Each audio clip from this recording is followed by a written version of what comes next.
This video is being sponsored by Divine Desserts Publishing, LLC. If you like movies such as Very Very Valentine by the Hallmark Channel, then you should try my books. All of these are sweet romances. You can read them, and they're good for teens as well as adults. And each story is clean, wholesome, and the plots are oh so good. I have Loving Luke, which is second chance romance, Cinnamon Kisses, and Sugar and Spice. And I'll leave the links for all of my romance novels as a comment. I wanted to talk about the movie Very Very Valentine by the Hallmark Channel.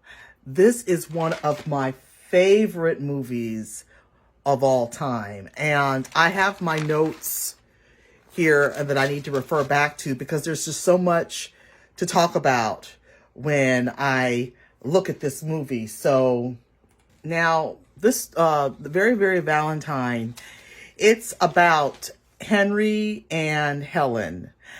They were friends in college. That's where they initially met. And they lost contact with each other. And actually, Henry is divorced. They only mention it in one sentence in the movie, but they reconnect as adults. So when you, at the beginning of the movie, you see that they've already reconnected. They've ran into each other in New York. I mean, in the city. It's a city setting, which is a little bit different. Hallmark doesn't have a whole lot of movies set in the city. They do that occasionally, but normally it's a small town. And that's one thing that's a little bit unique about this movie. But after they reconnect, Henry, he's got feelings for Helen, but he doesn't tell her because the time just never seems to be right. But both of them are botanists, and Helen has a flower shop, and it's really busy this time of the year because it's around Valentine's Day.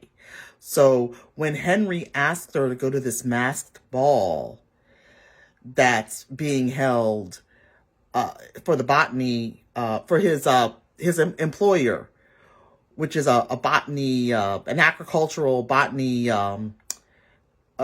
organization. And she's hesitant, but she finally does go. And since it's a masked ball, she meets somebody. At first, she thinks the person is Henry because the person's wearing the same mask that Henry was going to wear. But it's not Henry, it's somebody else. And she feels a connection with this person, but she doesn't know his name. I thought it was a little bit strange when she first meets this guy at the ball, that I thought it was strange that she didn't want to exchange names because of the whole mysterious aura of the ball. But I understand wanting to play in on the mystery angle, but you want a name because what if you want to reconnect later? Because that was part of the problem. So anyway, when she goes to this ball, she meets this guy. And then, like I said, they walk around and they get acquainted and everything. And then they separate during the ball because she goes back to Henry because Henry comes back from his little meeting. And when she's with Henry, she tells Henry about this guy that she's met. And then there's also a painting that she's trying to get through an auction at the ball. So you should really watch this movie. I'm going to talk about it some more, but I'm going to give spoilers. So to really get the sense of what I'm talking about, you need to watch the movie before you even watch this video. I mean, so there's a lot of things about the movie that I liked because during the whole point of the movie initially is for her to find this person, this mysterious person that she met at the ball. She doesn't even have a name for him. So Henry helps her out and they are able to determine the person's name. His name is Charles Bradfield, I think that's his name. But what I liked was, and they do connect. Her and Charles do connect. Henry sets it up. But later on, it's determined that Henry's in love with Helen. But he set her up with Charles because he thought it would make her happy.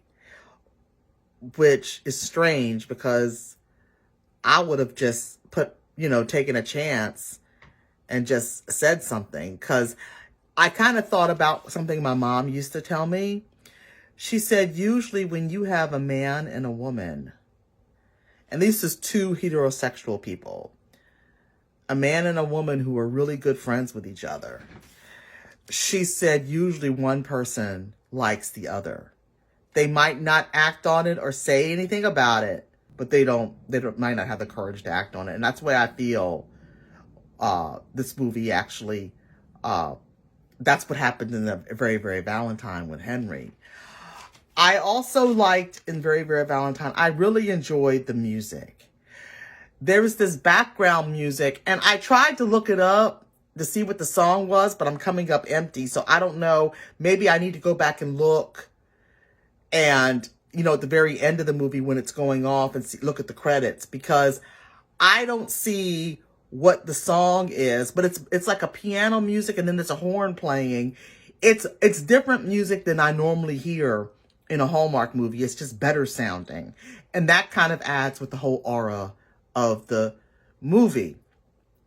And I also liked how Henry really has Helen's best interests at heart. He just can't tell her how he feels initially, but how he wants her to enter her flower into, she's created a rose, a special rose, a hybrid rose. There's a contest that the botany agricultural company is having, where she can put this rose into the contest and hopefully win. But she said she doesn't want to do it. But he goes ahead and puts that rose into the competition on her behalf, which I thought was really sweet, because it shows that he really has deep feelings for her, and he really cares about her her welfare, and, like, you know, for her to go forward in her career. Because what I notice about Helen when she goes to the ball initially, it's like she might have, I'm not going to say she's got low self-esteem, but she downplays herself, because when she goes to the masked ball, she says she doesn't belong there. And Henry's like, well, why? She goes, well, there's all these professional people here, and I'm just Helen. And I was a little bit off-put by that comment, because I feel that sometimes as women in general, women don't normally, well, at times, women don't like to boast about their accomplishments. I notice men don't have a problem doing that. Women have to be more or less encouraged, and it might not be as bad as it was years and years ago, but sometimes women need encouragement that we don't normally get. A man usually has, you know, has the courage to say what he wants, or to go after what he wants, or to have a high self-esteem. And I notice with women, it has to kind of sometimes be fostered, and I felt that Helen's self-esteem wasn't necessarily fostered the way it should have been, because she really is a good botanist from what I'm seeing in the video. I mean, in the movie. And I noticed that both of her parents were dead, which is typical sometimes with romances, sort of. And well, with a lot of romances. And I felt that when he finds Charles Bradfield for Helen, you know, the person that's from the mystery ball, I felt that when he tells Helen that he's found Charles,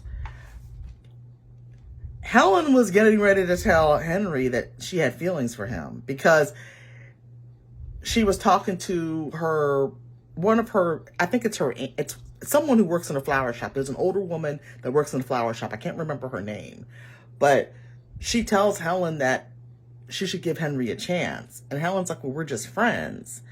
But I think Helen gives it some thought, and she's going to tell Henry, you led to believe she's going to tell Henry her true feelings when he meets up with her at the art gallery, so that she can meet, you know, he's arranged for her to meet Charles. And when she meets up with Henry, before he can tell her that they're going to meet up with Charles, she actually is about to tell him how she feels, but she ends up not doing it. So Another thing I liked about Very Very Valentine, I liked Helen's clothing. I like there's a sweater that she wears when she first meets Charles. It's a black sweater and it's got little flowers at the collar. I thought it was really cute. And I also liked the masked ball was beautiful. Like outside, the way they had all the lights, and I loved Helen's dress. It's a white dress and it had these black flowers on it. And I liked the mask that she was wearing at the masked ball. So that was so cute. And I thought it was cute how when Henry and Helen, they first reconnect. When they first reconnect, they tell the story, you know, this is backstory. It happens before the movie begins. Henry is new in town and he has a job. And his sister sends him some flowers, you know, basically saying, you know, congratulations on your new job and your move to the new city and everything. And Helen is the florist that delivers the flowers, but she gets the bouquet mixed up with another bouquet that was for a newborn baby boy.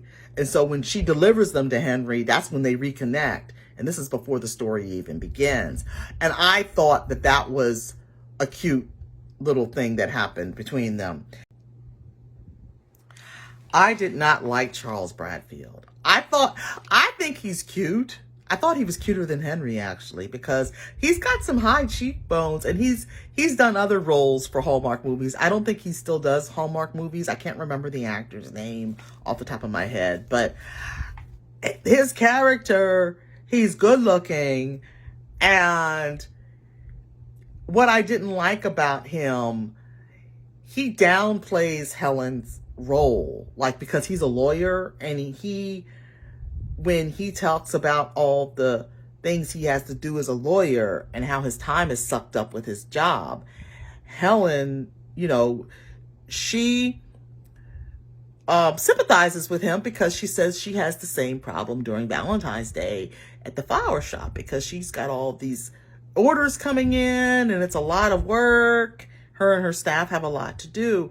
And he said it's not the same thing. And then Henry defends her. Henry's like, well, look, you know, it is like that.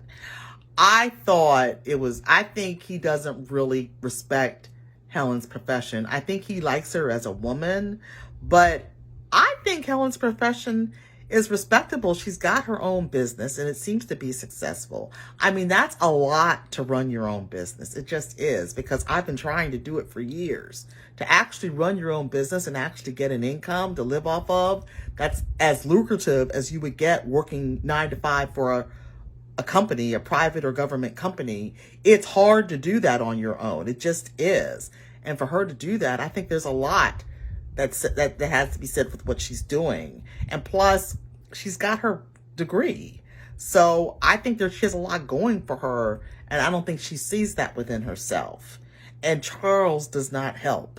So, and I also like how Henry, since he really likes Helen and he sees that Helen likes Charles, he has to help Charles along and tell Helen what to tell Henry. Like, Henry has to tell Charles what to say and what to do regarding Helen, like what to buy her for a gift, where to take her to eat, all of that, because Charles is just clueless about Helen because he doesn't know her that well, but Henry does. So Helen has these little signs that Charles is the right person for her by what he's giving her as a gift and where he's taking her to eat. Whereas really, this is Henry telling him to do all of these things. So Henry is the right person for her and he's right in front of her face. She just needs to realize that. And I also liked, my favorite scene was when Henry goes to the flower shop and him and Helen are supposed to have lunch together. And when he arrives at the flower shop, I think it's her, like I said, there's an older woman that's in the movie, I don't remember her name, who works with Helen.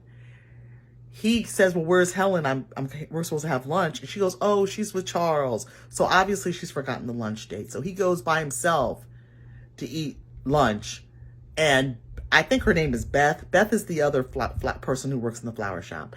Beth goes to find Charles, goes out to get lunch for herself. She finds Charles in the restaurant, sitting by, not Charles, she finds Henry in the restaurant by himself. And Beth kind of likes Henry, but Henry doesn't like Beth. He likes Helen. But when she sits down and eats with him, and he admits that, tells about how him and Ellen first reconnected and everything, that's when she realizes that he's in love with Helen. She could hear it in his voice. That was my favorite scene in the entire movie. You would think it would be the scene at the end when Henry proposes, but no. My favorite scene was the one I just described. Robe, another thing that I liked, when at the end, Helen's setting up for a wedding. I like the red dress she was wearing. She was wearing a red dress, a nice silky, simple red dress with a locket. I really liked that dress. I thought it was really nice. I really thought this movie was cute. I loved it. It's one of my favorite Hallmark movies, and I highly encourage you to check it out. And as I mentioned, check out my books. If you like movies like Very Very Valentine, then you should check out my novels. They're good, wholesome stories, and you will love them. So, thanks for listening to this in its entirety, and I hope you have a great day.